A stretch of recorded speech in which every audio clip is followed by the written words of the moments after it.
Hi viewers, నేను మీ మహేందర్ రెడ్డి. ఎట్లుండే తెలంగాణ? ఎట్లున్నది ఇప్పుడు? ఇప్పుడు ఈ చర్చ జరుగుతోంది. అటు పొలిటీషియన్లు, మేధావులు, స్టూడెంట్సు, సబ్బండ వర్గాలంతా గూడా ఈ చర్చకు దారితీసిన పరిస్థితులు, అట్లాగే అందులో ఇన్వాల్వ్ అవుతున్న తీరు ఆందోళన కలిగిస్తుంది. అసలు నీళ్లు, నిధులు, నియామకాల ఈ ట్యాగ్‌లైన్‌తో తెలంగాణ ఉద్యమం ఉవ్వెత్తున సాగి, తెలంగాణ స్వరాష్ట్రాన్ని సాధించుకున్నటువంటి సమయంలో వచ్చినటువంటి ఆనందం 10 ఏళ్ల తర్వాత ఎక్కడ కనబడట్లేదు. ఎందుకు? దీనికి ఎవరు కారకులు? ఎట్లా చేస్తే మళ్ళా కోరుకున్న విధంగా తెలంగాణ బాగైతది? ఈ అంశాలే ఇప్పుడు నాకైతే బాధేస్తుంది. చాలామందికి తెలంగాణ కావాలని కోరుకున్న వాళ్ళలో గూడా బాధతో పాటు ఆందోళన కలుగుతోంది. భవిష్యత్ తరాల కోసం ఏం చేయాలనేటువంటి తపన, తన్లాట మొదలైంది. దీనికి సంబంధించి మనతో మాట్లాడేందుకు తెలంగాణ జన సమితి అధ్యక్షులు, ప్రస్తుతం ఇప్పుడు ఎమ్మెల్సీగా ఉన్న ప్రొఫెసర్ కోదండరామ్ సార్ మన స్టూడియోలో ఉన్నారు. వారిని అడిగి ఈ పరిస్థితికి సంబంధించినటువంటి అన్ని అంశాలపైన మాట్లాడదాం. సార్ నమస్తే. నమస్తే. సార్ నేను ఇంతసేపు చాలా విషయాలు చెప్పాను. అవును. నాకైతే ఆందోళన కలుగుతుంది. బహుశా మీరు కూడా ఆందోళన పడుతున్నట్లుగా మీ మాటల తీరు కొంత సెట్ బ్యాక్ అయినటువంటి విధానం చూస్తే కనిపిస్తోంది. సరే ఏం సార్ ఎట్లా అసలు ఏంది ఏమనుకుంటున్నారు? కొట్లాడి తెలంగాణ తెచ్చుడు కరెక్ట్ నిర్ణయమే. ఇక దాంట్లో అనుమానం లేదు. తెలంగాణ రావటం వల్ల చాలా లాభపడ్డాం గూడా. ఇప్పటికిప్పుడు మనకు కొన్ని విషయాలు అర్థం కావు గానీ, చాలా లాభపడ్డాం. ఇవాళ తెలంగాణ సమాజానికి అన్ని రంగాలలో నాయకత్వం తెలంగాణ వ్యక్తులే పోషిస్తున్నారు. కొత్తగా బయట నుంచి ఎవరు లేరు. ఇక్కడి వాళ్ళే కాలనీ అసోసియేషను, బస్తీ సంఘం దగ్గర నుంచి మొదలుకుంటే రాష్ట్ర స్థాయి రాజకీయాలను నడిపేదాకా ప్రతి స్థాయిలో మన వాళ్ళే ఉన్నారు ఇప్పుడు. అది ఒక గొప్ప మార్పు. చాలా ఏళ్ల పాటు తెలంగాణకు అవకాశం దొరకలే. నిరంకుశ నిజాం పాలనలో ప్రజలకు భాగస్వామ్యమే లేదు.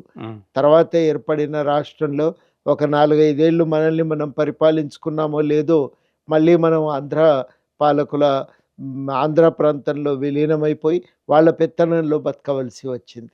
అప్పటి నుంచి 56 నుంచి మళ్ళా మనం 2014లో ప్రత్యేక రాష్ట్రం అయ్యేదాకా వాళ్ళదే సాంస్కృతిక, ఆర్థిక, సామాజిక జీవితాల్లో వాళ్ళదే పెత్తనం. ఆ పెత్తనం అనేది మొట్టమొదటిసారి బ్రేక్ అయిపోయి దానికి బద్దలు కొట్టి తెలంగాణ కొంత స్వతంత్రంగా బతకటం నేర్చుకుంటున్నది.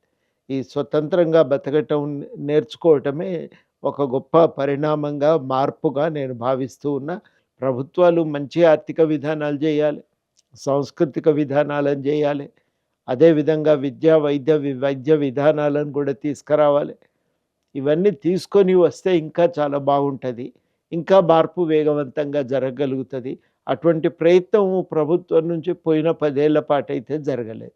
స్వీయ అస్తిత్వం కోసం జరిగిన పోరాటం నుంచి స్వావలంబన సాధించుకొని పరిపాలన పరంగా అన్ని రకాలుగా అభివృద్ధి చెందారు. బాగుంది. కానీ ఒక సరైన డైరెక్షన్లో వెళ్ళట్లేదు. సరైన అభివృద్ధి, కోరుకున్న అభివృద్ధి జరగట్లేదు, ఫలాలు అందట్లేదు అనేది విమర్శ వస్తుంది. కొంచెం ప్రభుత్వము పూనుకుంటే దానికి ఫలితాలు మనం ఆశించిన విధంగా వస్తాయి. సత్ఫలితాలు వస్తాయి. మనం సరియైన మార్గంలో వేగంగా ముందుకు పోగలుగుతాం. అక్కడనే కొంత కృషి లోపించిందని చెప్పి నేను భావిస్తూ ఉన్నా. ప్రభుత్వము దగ్గర నుంచి జరగవలసిన ప్రయత్నం సరిగ్గా జరగలేదు. జరగకపోవటం వల్ల నష్టాలు జరిగినాయి. పౌర సమాజం చిగురించడానికి సౌకర్యం కల్పించాలి. రకరకాల సంఘాలు ఉంటాయి పౌర సమాజంలో. ఆ సంఘాలన్నీ బతకాలి, అవి ఆరోగ్యకరంగా ఎదగాలి. అవి ఎదిగితే సామాజిక జీవితానికి తోడ్పడగలుగుతాయి. అట్లాంటి ప్రయత్నం జరగాలి. కానీ వాటిని అణిచివేసి రూపుమాపే ప్రయత్నం జరిగింది 10 సంవత్సరాల పాటు. అదొక భాగము. ఇక రెండో భాగము ఏం జరిగింది అనంటే, ప్రజల అభిప్రాయాల వ్యక్తీకరణకు స్వేచ్ఛ ఉండాలి. ఆ వ్యక్తీకరణకు అవకాశం లేకుండా పోయినాయి, దారులు మూసుకపోయినాయి. ఇట్లా రకరకాలుగా ప్రజలు ఇబ్బంది పడ్డారు. ఇప్పుడు నిర్బంధం కనిపిస్తోంది. మనం చూస్తున్నాం. ఎక్కడికైనా స్వేచ్ఛగా వెళ్ళలేని పరిస్థితి. గతంలో ధర్నాలు చేసుకోవడానికి కూడా కేసీఆర్ అనుమతించని పరిస్థితి చూసాం. ఇప్పుడు కూడా ఎవరైనా చనిపోతే మొన్న అయింది కదా, లగచర్ల ఇష్యూ కావచ్చు, అక్కడ చనిపోయిన శైలజ అనే అమ్మాయికి సంబంధించి అంత్యక్రియలో పాల్గొనే కొంతమంది లీడర్ పోతే కూడా అడ్డుకున్న పరిస్థితి, ఎక్కడెక్కడ అరెస్టులు జరుగుతూనే ఉన్నాయి. దీన్ని ఎట్లా చూడాలి? తక్కువ మునుపటితో పోలిస్తే. లేదు, అసలే లేదు. అంతా ఎన్నికలు రాగానే ఒక తెలంగాణ స్వర్గసీమగా మారిందని ఎవరన్నా అంటే అది పొరపాటు. అట్లా ఉండదు. మార్పు అంత వేగంగా కూడా జరగదు. అంత వేగంగా జరిగితే మంచిది కూడా కాదది. అంటే మంచిది కాదంటే నేను చెడ్డ అభిప్రాయంలో చెప్పట్లేదు. అంత స్లోగా ఎప్పుడు కూడా ప్రయాణం అనేది మెల్లమెల్లగానే సాగుతూ ఉంటుంది. మార్పు అనేది త్వరగా రాదు కదా, కొంత రాదు. టైం మనం పడుతుంది. అనుకున్నంత తొందరగా రాదు. దాని అది అందుకు అయితే అయినప్పటికీ కూడా ఒక మార్పు అయితే జరిగింది. ఇప్పుడు ప్రజాస్వామ్య పునరుద్ధరణ ఇది నా 7వ హామీ అని చెప్పి రేవంత్ రెడ్డి గారు చెప్పారు, అన్నారు. ముఖ్యమంత్రి. అన్నారు. మరి ఇప్పుడు నిజంగానే ప్రజాస్వామ్య పునరుద్ధరణ జరిగిందని అనుకోవాలా? ఎందుకంటే ఎన్కౌంటర్ అయింది మొన్న, ఇప్పటికీ గతంలో కూడా అయినాయి. తెలంగాణ వచ్చిన తర్వాత 10 ఏళ్ళలో 3 ఎన్కౌంటర్లు అయినాయి. ఇప్పుడు వాటితో పాటు ఎక్కడికంటే అక్కడికి స్వేచ్ఛగా పోలేని పరిస్థితి కూడా ఉంది. అంటే రూలింగ్లో ఎవరున్నా ఇదే పరిస్థితా? గతంలోనూ కూడా ఇదే పరిస్థితి, ఇప్పుడు అదే పరిస్థితి. మరి తెలంగాణ మనం ఏం కోరుకుని ఏం సాధించాం? ఏది ఉన్నానండి, ప్రజలపైన నిర్బంధం మంచిది కాదు. మంచిది కాదు. స్వేచ్ఛగా ఉండనియాలి. నేననేది ఇవన్నీ ఒకటేసారి వేగంగా మారతాయని కాదు కానీ ఆ దిశలో ప్రయాణం అయితే మొదలైంది అని అనిపిస్తుంది. కొంత స్వేచ్ఛగా అవకాశాలు దొరుకుతున్నాయి, మాట్లాడుతున్నాం, ప్రభుత్వం మీద విమర్శలు చేస్తూ మీటింగులు పెట్టగలుగుతున్నారు. పత్రికల పైన కట్టడి లేదు మునుపటి మాదిరిగా. ఎందుకు లేదు సార్? మరి ఉంది, ఎవరికి వాళ్ళు రాయొచ్చు. ఎవరి అభిప్రాయాలు సోషల్ మీడియాలో ఉండే జర్నలిస్టుల మీద చాలా మంది మీద కేసులు ఉండొచ్చు. ఎవరన్నా ప్రైవేట్గా తమకు నచ్చకపోతే కంప్లైంట్లు చేయటం, కేసులు పెట్టడం అది వేరే మాట. కానీ ప్రభుత్వము వచ్చి మీద పడి బెదిరించి అట్లాంటివి లేవు. ఇప్పుడు అట్లాంటివి లేవు. ప్రైవేట్ కంప్లైంట్లు వస్తే దాని మీద చర్యలు తీసుకోవటం అది వేరే మాట. కానీ ప్రభుత్వము తనకు తానుగా కట్టడి చేసి బెదిరించి నియంత్రించే ప్రయత్నం ఇప్పుడు లేదు. అడ్వర్టైజ్మెంట్ల ద్వారానో బెదిరింపుల ద్వారానో కంట్రోల్ చేసే ప్రయత్నం ఇప్పుడు లేదు. స్వేచ్ఛ ఉంది ఆ రకంగా. ఆ మార్పు మొదలైంది అంటున్నా నేను. ఇదేంటంటే మార్పు మొదలైంది. ఆ ప్రయాణం రైట్ సరి అయిన దిశలో పోతున్నది. అది మంచి మార్పు అని చెప్పి నేను చెప్తున్నా. ఒకటి చాలా కీలకమైంది, ముఖ్యమంత్రి రేవంత్ రెడ్డి వ్యవహారశైలి మీద కాంగ్రెస్ పార్టీలోనూ బయట కూడా చర్చ జరుగుతుంది. గతంలో చాలా హామీలు ఇచ్చారు. ఆయన అన్న స్టేట్మెంట్లు మళ్ళీ ఇప్పుడు అంటున్న స్టేట్మెంట్లను కంపేర్ చేస్తున్నారు, వీడియోలో ప్రజెంట్ చేస్తూ ఉన్నారు. గజనీ అంటున్నారు. అంటే పవర్ కోసం ఏదైనా చేయవచ్చా పొలిటీషియన్లు? రాజకీయ నాయకులను ఎవరైనా ఏమైనా విమర్శించవచ్చు. శ్రీశ్రీ అంటాడు కదా, మీ వ్యక్తిగత జీవితాలు మీవి, దాని జోలికి మేము రాము, కానీ మీరు పబ్లిక్ జీవితంలో నిలబడ్డంత కాలం ఏమైనా అంటాము అని అంటాడు. కాబట్టి ప్రజలకు ఆ స్వేచ్ఛ ఉంటుంది, అధికారం ఉంటుంది. ఒకటే ఏంటంటే అది కొంత నాగరిక సమాజ పరిమితుల్లో లోబడి మాట్లాడటం మంచిది. ఈయన ఈ ముఖ్యమంత్రే కానీ గత ముఖ్యమంత్రే కానీ ఎవరిని విమర్శించినా ఆ జాగ్రత్తలు పాటించటం, మర్యాద పాటించటం అయితే అవసరం. అట్లా పాటించినప్పుడే చర్చ కూడా హేతుబద్ధంగా ఉంటుంది. చర్చ కూడా ఉపయోగకరంగా సాగుతుంది. ఆమోదయోగ్యం కూడా. అదే ఆమోదయోగ్యంగా ఉంటుంది. అంటే సార్ ఇప్పుడు కేసీఆర్ సీఎం అయ్యాక ఒక సర్వే చేశారు, అది ఏమైంది? ఎవరికి ఆఫీసర్లు ఉన్నారు కదా, ప్రభుత్వం దగ్గర ఉందా లేదా ఆ డేటా? లేదా? మళ్ళీ ఎందుకు సార్ ఈ ఖర్చు అంత ఎందుకు? డబ్బులు వేస్ట్. నేనేది ఏంటంటే ఆ డేటా లేకనే కదా సమస్య. లేదన్నప్పుడు దాన్ని ఎక్కడ విడుదల చేయలేదు, దాన్ని ఎక్కడ దాచిపెట్టిండ్రో కూడా ఎవరికి తెలియదు, బయటికి రాలేదు వివరాలు. బయట తీయాలి సార్, ప్రభుత్వంలో ఉన్నారు కదా, అది ఎక్కడ పోయింది కన్సర్న్ ఆఫీసర్ని అడగాలి కదా. ఇప్పుడు కేసులు పెట్టాలి కదా. ఆ డేటా దొరకలేదు, బయటికి రాలేదు. ఏమైందనేది ఎవరమ్మా అడగలేదు ఇప్పటి వరకు. కానీ అదే అడగవలసిన అవసరం ఉంది. దాని వివరాలు కూడా ప్రభుత్వం చెప్పాలి, దాన్ని కాదని అంటలేరు. కానీ ఇప్పుడు కొత్తగా 10 ఏళ్ళు జరిగింది. 10 ఏళ్ళు జరిగినప్పుడు కొత్తగా మళ్ళీ సర్వే చేయటంలో కూడా తప్పులేదు కదా. ఇప్పుడు హైదరాబాద్ సంబంధించింది నేను ఒక మీటింగ్ అయింది, దాంట్లో చాలా 7,000 కోట్ల పైచీలకు అభివృద్ధి పనులకు శంకుస్థాపన చేశారు ముఖ్యమంత్రి రేవంత్ రెడ్డి గారు. కీలకమైన వ్యాఖ్యలు చేశారు, అభివృద్ధికి సహకరించండి అని, మీరు సూచనలు ఇవ్వండి కాదు, సూచనలని గతంలో అన్నారు. ఇప్పుడు ఏదైనా ఉంటే పట్టుకొని రండి నా దగ్గరికి, ప్లాన్తో రండి అంటున్నారు. గవర్నమెంట్ కదా జనరల్గా చేసి ప్రజల ముందుంచి లేదా వివిధ సెక్షన్లు అభిప్రాయం సేకరణ మంచిదే. అభివృద్ధికి అడ్డుపడుతున్నారంటున్నారు. కేంద్ర మంత్రి కిషన్ రెడ్డిని సైతం డబ్బులు తీసుకురా మీకు దమ్ము ఉంటుంది అనమాట. అంటే పొలిటికలైజ్ కాకుండా మాట్లాడలేదా సార్? కన్స్ట్రక్టివ్ విమర్శ చేస్తే మంచిది. ప్రభుత్వంలో మీరున్నప్పుడు మీరు ఒక ప్లానింగ్ ఏంటి అసలు? తెలంగాణ అభివృద్ధికి మీ ప్లాన్ ఏంటి చెప్పట్లా? ఒక మూసీ అన్నారు ఫర్ ఎగ్జాంపుల్, మెల్లగా 1,50,000 కోట్లు అంటున్నారు. అసలు డబ్బులే లేవు కదా! ఇచ్చిన హామీలకే లేనప్పుడు ముఖ్యమంత్రి గారు ఈ మూసీని ఎట్లా తీసుకొచ్చి చేస్తారు? అంటే కేసీఆర్ గారు కాళేశ్వరం కట్టారు, నేను ఒకటి మూసీని సుందరీకరణ చేయాలనే ప్లానా? ఐడెంటిటీ క్రైసిసా? మూసి పునరుద్ధరణ చేయదలిచినం, హ్మ్. అది ప్రభుత్వం ప్రకటన. హ్మ్. నది పునరుద్ధరణ అంటే వెంటనే ఇల్లు కూలగొట్టడం అనే చర్చ ఎందుకు సాగుతున్నది? అవసరం లేదు. కొట్టారు కదా! ఇప్పుడు నది గర్భంలో ఉన్న ఇండ్లు కొన్ని తీసిండ్రు, హ్మ్. తీసి వాళ్ళకు వేరే చోట పునరావాసం Accommodation. కల్పించారు. అప్పుడు మేము చాలా సూటిగా ప్రభుత్వానికి చెప్పిన సూచన ఏంటంటే, బాధితులతో కలిసి హ్మ్. వెంటనే మీరు ఈ ఇల్లు కూలగొట్టటమే పునరుద్ధరణ కార్యక్రమం కాదు. పునరుద్ధరణ అంటే నదిని మళ్ళీ జీవింపజేయటం, దానిలో ఉన్న కాలుష్యాన్ని తగ్గించటం, దాన్ని సుందరమైన ప్రాంతంగా పెంపొందించుకోగలగటం, ఇది మనం చేయవలసిన పని. కానీ చర్చ కూలగొట్టొద్దా అనే చుట్టూ తిరుగుడు అది ఎట్లా కరెక్ట్ అవుతుందని మేము కూడా అడిగినాం. హ్మ్. అడిగితే నిజమే మీరు అన్నది, ఇప్పటి నుంచి చర్చను ఆ కోణం నుంచి చెయ్యము, తర్వాత మీరు ఏం చేయదలుచుకున్నారో కొంత ప్రాంతం మీరు చేయటం మొదలు పెడితే ప్రజలకు కూడా ఒక విశ్వాసం కలుగుతుంది దాన్ని చూసి అనే మాట చెప్తే కరెక్టే అని. ఇప్పుడు వాళ్ళు మరి ఆ పైన వికారాబాద్కు దిగువన బాపుఘాట్ దాకా మేము అక్కడ పెద్దగా నది ఒడ్డుకు కానీ నదిలో గర్భంలో కానీ ఆక్రమణలు లేవు కాబట్టి ఆ ప్రాంతంలో మేము ఈ నదిని సుందరీకరించి బాగు చేసి పునరుద్ధరించి ఆ నది మరి నగరానికి ఉపయోగపడే రీతిలో దాన్ని పెంపొందించి మేము చూపిస్తాము అని వాళ్ళు ఒక ప్రయోగం ఎంచుకున్నాక దానిపైన ఒక కమిటీ వేసిండ్రు. ఆ కమిటీ ఇంకా ప్రణాళికలు తయారు చేయకముందే దానికి ఇంత ఖర్చు అవుతుందనే చర్చ చేయటం కానీ ఇవన్నీ కరెక్ట్ కాదు. ప్రణాళికలు తయారైతే ఖర్చు ఎంత అవుతుంది అనేది తెలుస్తుంది, అప్పుడు ఏం చేద్దామనేది ఆలోచించాలి. అట్లా జరగవలసిన చర్చ గాలి తెప్పింది. ఇప్పటికైనా ఒక పట్టాల మీదకి ఎక్కి సరి అయిన పద్ధతుల్లో సాగుతున్నది, సంతోషకరమైన పరిణామం ఇది. తప్పకుండా అందరం కూడా దోహదపడదాం మన నదిని బాగు చేసుకోవటానికి, మూసీని బాగు చేసుకొని హైదరాబాద్ను మరింత అభివృద్ధి చేసుకోవటానికి ప్రయత్నం చేద్దాం. చాలామంది అంటున్నది కూడా అదే, ప్రభుత్వం క్లారిటీతో ఉండాలి, ఏం చేయదలుచుకుంది, ఎట్లా చేయదలుచుకుంది అందరికీ చెప్పండి అని. వాళ్ళకి క్లారిటీ లేక చెప్పకుండా, అంటే లోపల ఒకటి ఉంటుంది కానీ ఓ ఇంటెన్షన్ మీద పడేసి ఏదో చేస్తున్నట్టుగా కనబడుతుంది. అది అన్యాయం కదా సార్? చర్చ తలకిందులుగా సాగింది, దాన్ని కాళ్ళ మీద నిలబెట్టాలి, అది వాస్తవం. అది తలకిందులుగా ఎందుకు సాగిందంటే ఎక్కడ మొదలు పెట్టకూడదు అక్కడ మొదలు పెట్టారు. అందులో పోయి నది గర్భంలో ఉన్న ఇల్లు తీయవలసిందే. దాంట్లో రెండో అభిప్రాయం నగరంలో నాకు తెలిసి ఎవ్వరికీ లేదు. అక్కడ జీవించటం అంత సుఖమేం కాదు. ఒక మెరుగైన ప్రాంతంలో జీవించే అవకాశం కావాలి. గతి లేక పేదరికం వల్ల చాలామంది బతుకుతున్నారు.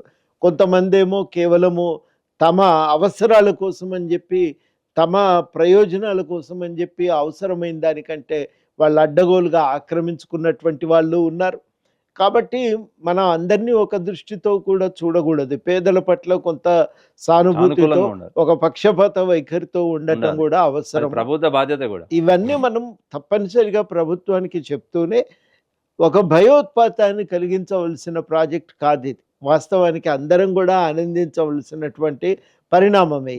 అందరం కూడా ఆనందించే పరిణామం గురించి అందరికీ అర్థమయ్యేటట్టుగా ప్రభుత్వం చెప్పి, ఈ విమర్శలు ఇలా సాగుతుండగానే పొలిటికలైజ్ చేశారు దీన్ని.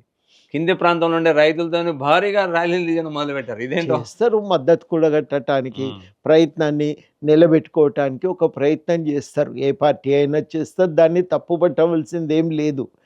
విషయం ఏంటంటే చర్చను అర్థవంతంగా నడపటానికి ప్రతిపక్షాల దగ్గర కూడా ఒక పద్ధతి ఏదన్నా ఉందా, ఒక సూచన ఏదైనా ఉందా, ఉంటే పెట్టండి, చర్చ చేద్దాం.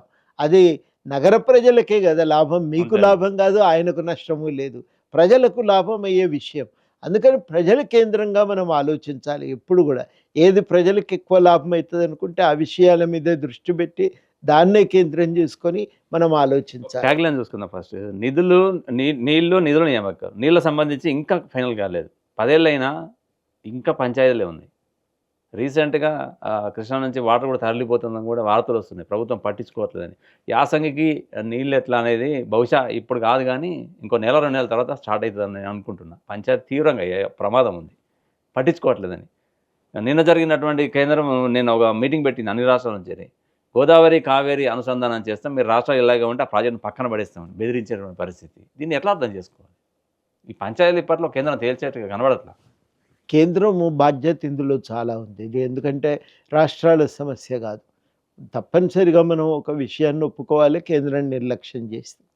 మొత్తంగానే రాష్ట్రం, గత ప్రభుత్వం కానీ ఇప్పటి ప్రభుత్వం కానీ కేంద్రం మీద ఎంత స్థాయిలో ఒత్తిడి పెట్టాలో, ఎంత పద్ధతిగా మనం కేంద్రంతో ఒక సంవాదం నడపాలో ఆ ప్రయత్నం మనం సీరియస్గా చేయలేదు. అందుకని కృష్ణా బోర్డు కూడా దాన్ని కొలవాలి. వాళ్ళు ఎన్ని తీసుకున్నారు, మనం ఎన్ని తీసుకున్నాం, మన వాటా ప్రకారం మనకెన్ని రావాలి, వాళ్ళకెన్ని రావాలి, ఇవన్నీ కూడా కృష్ణా బోర్డు కొలవాలి. ఈ విషయం మీద ఒక పద్ధతిగా గత ప్రభుత్వము కేంద్రంతో చర్చలు జరపలేదు. పెండింగ్లో ఉన్న ప్రాజెక్టులను పూర్తి చేయలే. 1000 కోట్లు ఇస్తే టనల్ పూర్తి అవుతుంది, కృష్ణానది సొరంగం పూర్తి అవుతుంది. ఆ సొరంగం పూర్తయితే మనకు వాలు మార్గంలో గ్రావిటీ కాలువలు ద్వారా నీళ్ళు వచ్చేస్తాయి. మనం ఏంటంటే అన్ని నీళ్లు వాళ్ళు పోతిరెడ్డిపాడు నుంచి తీసుకుపోయినట్టు మనం కూడా కృష్ణానది టన్నల్ నుంచి నీళ్లు తెచ్చుకోవచ్చు. టన్నల్ను పూర్తి చేయలే. టన్నల్కు పైన ఇదివరకే మొదలైనటువంటి ప్రాజెక్టులను పూర్తి చేయలే. అంటే మన ప్రాజెక్టులను పూర్తి చేయలే. వాటా కోసం అడగలేదు. నీటి వాడకాన్ని లెక్కగట్టే విషయంలో కూడా గట్టిగా నిలబడలేదు. ఆ విషయం తేల్చమని కేంద్రాన్ని అడగలేదు. ఇవాళనైనా కొంత జాగ్రత్తగా చర్చ అయితే ప్రారంభమైంది. ముందు పెండింగ్ పూర్తి చేద్దామని ప్రభుత్వం నిర్ణయించుకోవటం మంచి పరిణామం. కృష్ణా నీళ్ళనే పొదుపుగా హైదరాబాద్కి కావాలంటే గోదావరి నీళ్ళు తెచ్చుకొని కృష్ణా నీళ్ళను పొదుపుగా దక్షిణ తెలంగాణకు వాడుకోవటం అవసరం. ఈ విషయాల మీద మనం దృష్టి పెట్టలేదు. 10 ఏళ్ళు విలువైనటువంటి సమయాన్ని సంపూర్ణంగా విస్మరించడం. ఇప్పటికైనా ఈ ప్రభుత్వం వచ్చిన తర్వాత ఒక ఆలోచన అయితే మొదలైంది. ఇప్పుడు 10 ఏళ్ళుగా కేసీఆర్ నీళ్ళ కోసము తనలాడేది అనేది ఆయన చెప్పుకుంటూ వచ్చారు. కాళేశ్వరం కూడా కట్టారు. సరే కథ ఏంది సార్? దీని వెనుక ఇప్పుడు విమర్శించారు, అయిపోయిందని, కొట్టుకపోయిందన్నారు, ఆ నీళ్ళే ఎత్తిపోతుందన్నారు. మీ మంత్రి గారే కొండ సురేఖ గారు వచ్చి కొండమోసమ్మ సార్ కింద ఆ నీళ్లు వేసారండి. ఇప్పుడు మీరు హైదరాబాద్ తీసుకొద్దామంటున్నారు. ఎక్కడి నుంచి తీసుకొస్తారు? ఇప్పుడు మేము కట్టిన నీళ్లు ప్రాజెక్టులతోనే కదా అని వాళ్ళు అంటున్నారు బీఆర్ఎస్ నుంచి. అసలు ఏంటి సార్ ఈ కిరికిరి అని? ఎట్లా అర్థం చేసుకోవాలి? నిజంగానే కిరికిరి ఉందా, లేదు బట్టకాల్చి మీదేస్తున్నారా? ఇప్పుడు బీఆర్ఎస్ నాయకులు తప్పించుకునే ప్రయత్నం చేస్తున్నారు. ఆడ పిల్లర్ కుంగింది కనబడుతుంది కదా, గజం మిథ్య పలాయనం మిథ్య అంటే ఎట్లా కుదురుతుంది? కుదరదు కదా. అది ఎందుకు కుంగిందో చెప్పాలి కదా. తప్పు జరిగినట్టే. వాస్తవానికి ఏం చేసిండ్రంటే నీళ్లు తుమ్మిడిహెట్టి దగ్గర నుంచి తెచ్చుకోవటం ఉపయోగంగా ఉండేది. తుమ్మిడిహెట్టి ముందు బ్యారేజ్ కట్టి అక్కడి నుంచి నీళ్లు మలుపుకొని ఆ నీళ్లు ఎన్ని సాధ్యమైతే అన్ని నీళ్ళు అక్కడి నుంచే మనం తెచ్చుకొని ఆ నీళ్లను వాడుకునే ప్రయత్నం చేస్తే బాగుండేది. ఆ ప్రయత్నము దానికి లోతుగా ఆలోచన చేయలేదు. తుమ్మిడిహెట్టిని కట్టనేలేదు. ఆదిలాబాద్ జిల్లాను పూర్తిగా నిర్లక్ష్యం చేసి కిందకొచ్చి ప్రాజెక్టు కట్టిండ్రు. కానీ అవే నీళ్ళు వరద వచ్చినప్పుడేమో పైకి ఎత్తుకోరాదు, వరద లేనప్పుడేమో నీళ్ళు ఉండే. అది సమస్య. అందుకని ఏం చేసిందంటే వాటిని బ్యారేజీలుగా మార్చిండ్రు, బ్యారేజీలని డ్యాములుగా మార్చిండ్రు, స్టోరేజ్ పెంచే ప్రయత్నం చేశారు. ఆ పాత బ్యారేజ్ టెక్నాలజీతో డ్యామ్గా మార్చితే అది నిలిచే పరిస్థితి లేదు. అది మామూలు భాషల్లో చెప్పాలంటే ఆ పరిస్థితుల్లో మొత్తంగా బ్యారేజీలు కుంగిపోవటం మొదలైనవి. ఇవాళ ఆ బ్యారేజీలు పనికిరావు, అవి కుంగిపోయినాయి.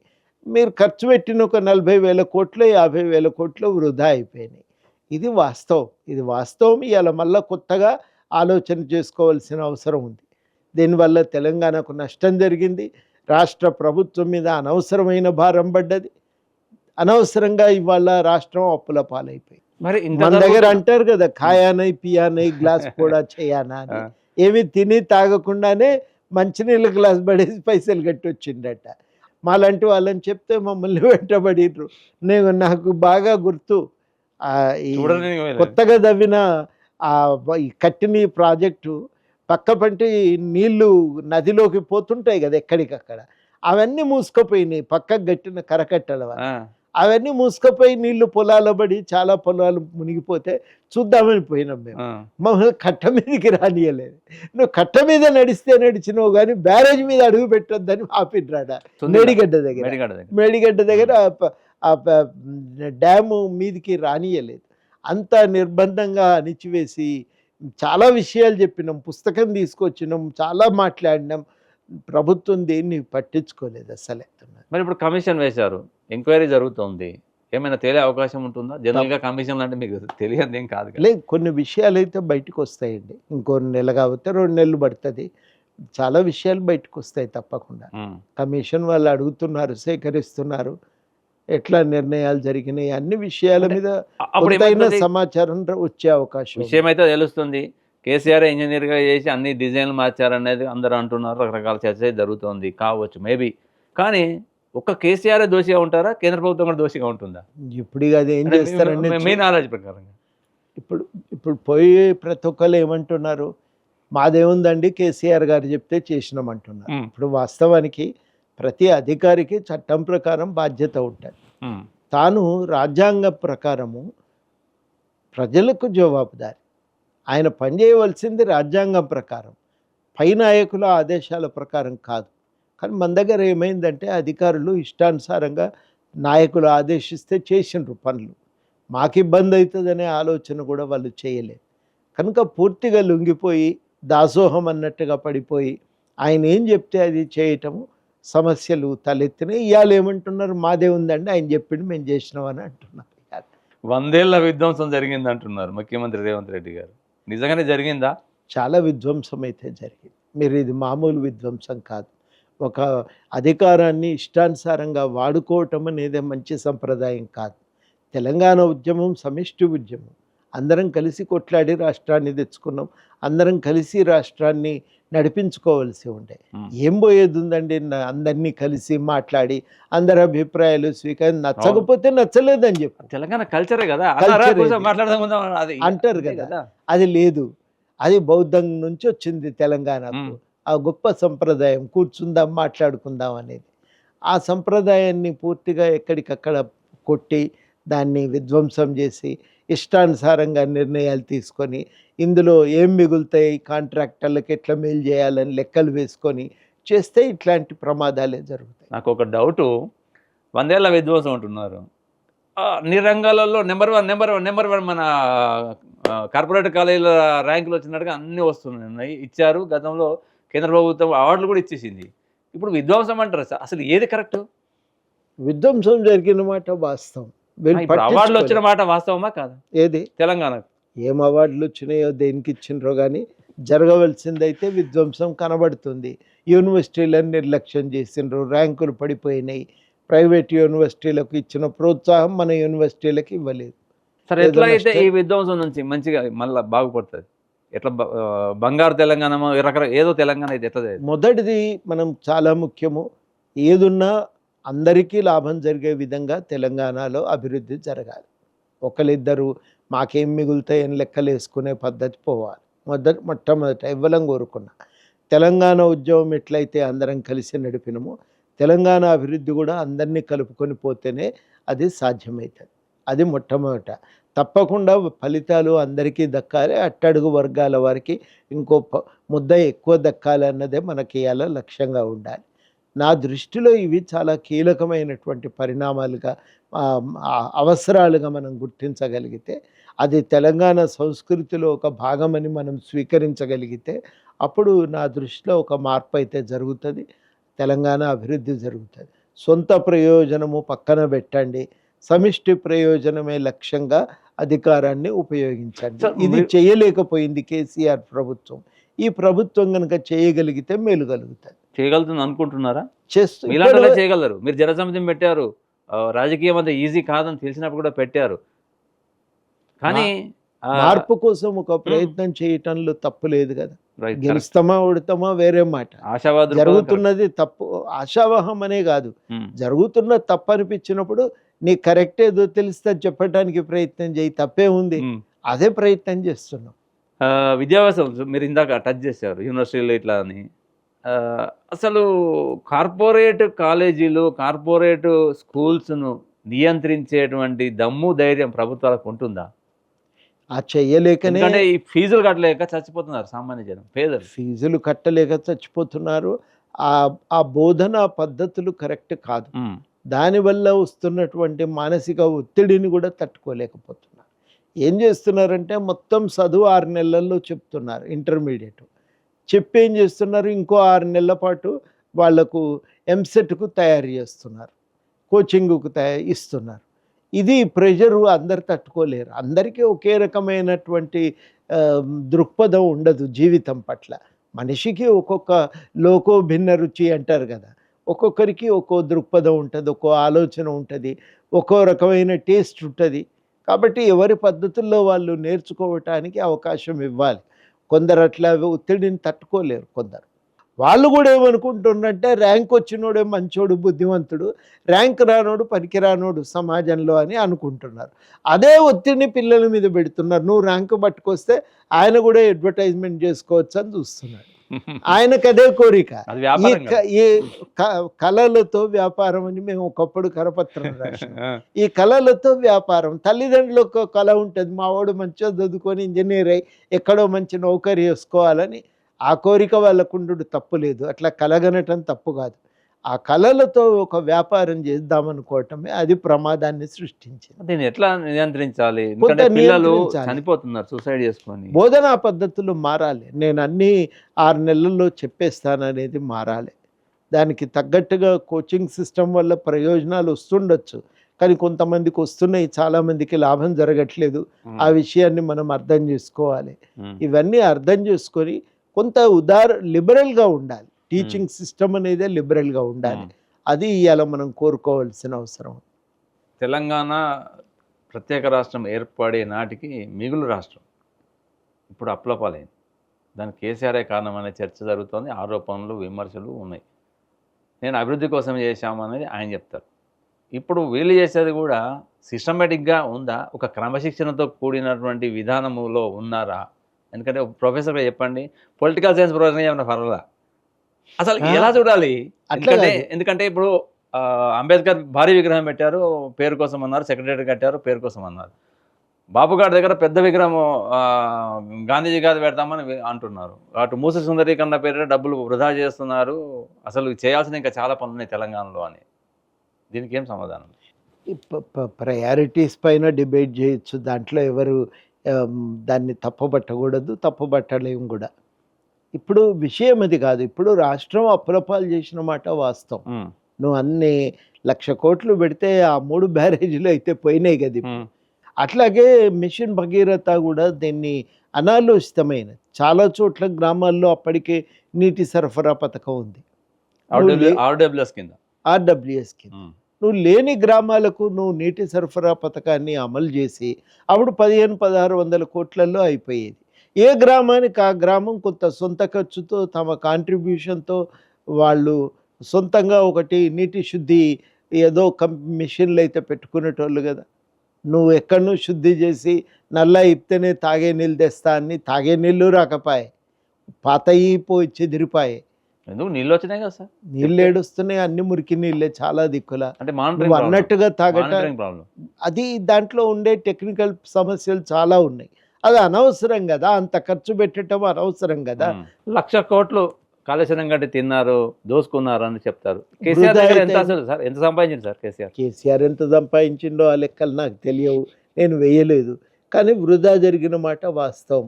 మీరు ఆఖరికి ధరణి తెస్తే కూడా గవర్నమెంట్ పేరు మీద ఉన్న భూములను రకరకాలుగా ప్రభుత్వానికి దక్కవలసిన భూములను ప్రైవేటు వ్యక్తుల పేర్ల మీదకి మళ్లించడానికి వాడుకున్నారు తప్ప రకరకాల పద్ధతుల్లో పేద ప్రజలు సంపాదించుకున్న భూమి మీద సంపూర్ణమైన హక్కులను కల్పించే ప్రయత్నం చేయలే. ఇవాళ కనీసము దాన్ని మళ్ళీ పునరుద్ధరించే ప్రయత్నం జరుగుతున్నది. ఈ క్రమంలోనైనా మళ్ళీ ప్రజలందరి హక్కుల పరిరక్షించడానికి మనం పూనుకోవాల్సినటువంటి అవసరం ఉంది. ఆ విషయం మీదే మేము ప్రధానంగా దృష్టి పెడుతున్నాం. ఇప్పుడు రాష్ట్ర ప్రభుత్వము నష్టాల్లో ఖజానా ఖాళీగానే ఉంది, కానీ 1వ తారీఖు ఉద్యోగులకు జీతాలు ఇస్తున్నారు. స్కీమ్స్ ఆన్గోయింగ్ కొంత నడుస్తున్నాయి, కొంత వ్యతిరేకత ఉన్నప్పటికీ కొంత నడుస్తుంది, ఏదో కింద మీద అయితే పడుతున్నారు. అవును, కానీ అడ్డగోలు హామీలు వేయడమే కొంచెం కొంపముంచినట్టు అనుకోవాలి. వాస్తవం, కొంచెం జాగ్రత్తగా ప్లాన్ చేసుకోవాల్సింది. హామీల పట్ల జనము అట్రాక్ట్ అవుతున్నారని తెలిసినప్పుడు కూడా కేసీఆర్ గారు సీఎం హోదాలో ఉండి ఇట్లా నేను ఇవ్వలేను, వైబుల్ కాదు, వర్కౌట్ కాదు, ఆర్థిక పరంగా పరిస్థితి బాగా ఉండదు అని చెప్పి భయపడినటువంటి సందర్భం ఆయన ఓపెన్గా చెప్పారు కూడా. అయినా కాంగ్రెస్ పార్టీ నుంచి రేవంత్ రెడ్డి కాంగ్రెస్ పార్టీ హైకమాండ్ ఇచ్చేసింది. ఇచ్చిందంటే కర్ణాటక చూస్తున్నాం. అప్పటికి రాజకీయంగా నిలదొక్కుకోవటానికి అవసరమని భావించిండ్రు కానీ అది కరెక్ట్ కాదు. రాజకీయంగా నిలదొక్కుకోవటానికి కేసీఆర్ పాలన పట్ల ఉన్న వ్యతిరేకతను బేరీజ్ వేసుకోవాలి. కేసీఆర్ పట్ల ఏమో స్కీములు లేకనా ఆయన ఎందుకు వ్యతిరేకించిండ్రు? అనేక స్కీములు తెచ్చిండు ఆయన, అన్ని స్కీములు ఇంప్లిమెంట్ చేస్తూనే ఉండే. మరి వెల్ఫేర్ సంక్షేమ పథకాల అమలులో ఆయన ఏమి ఫెయిల్ కాలే. ఎడ ఫెయిల్ అయిండు? ఆయన ప్రజల పట్ల ఆయనకున్న దృష్టికోణం అనేది లోపభూయిష్టమైంది.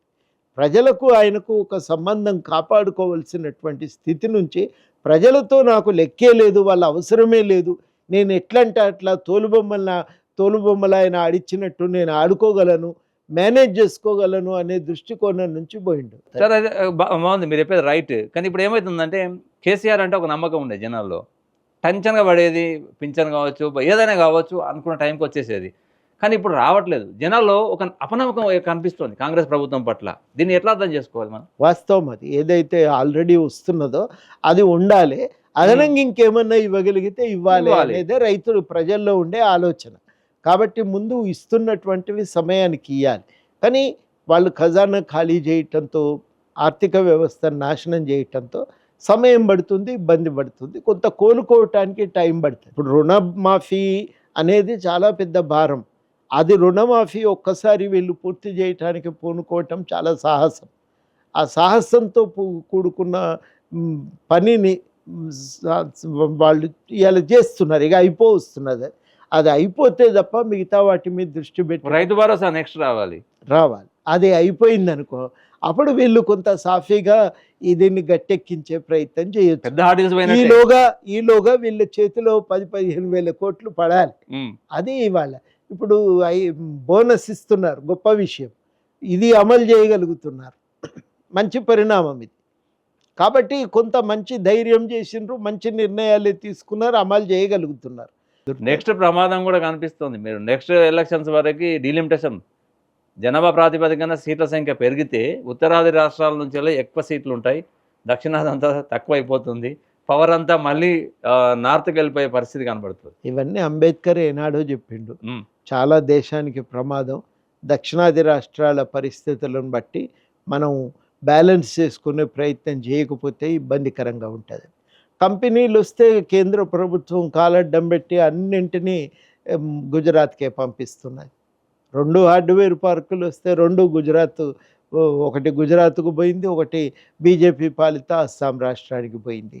తెలంగాణ ప్రాంతం లాంటి వాటికి ఏవి రాకనే పాయే. మోడీ అలా అనడం వల్ల బీజేపీకి తెలంగాణ పట్ల ప్రేమ ఉందని అనుకోవాలా, లేదు ఆవేదనతో లేదనేది వాస్తవం.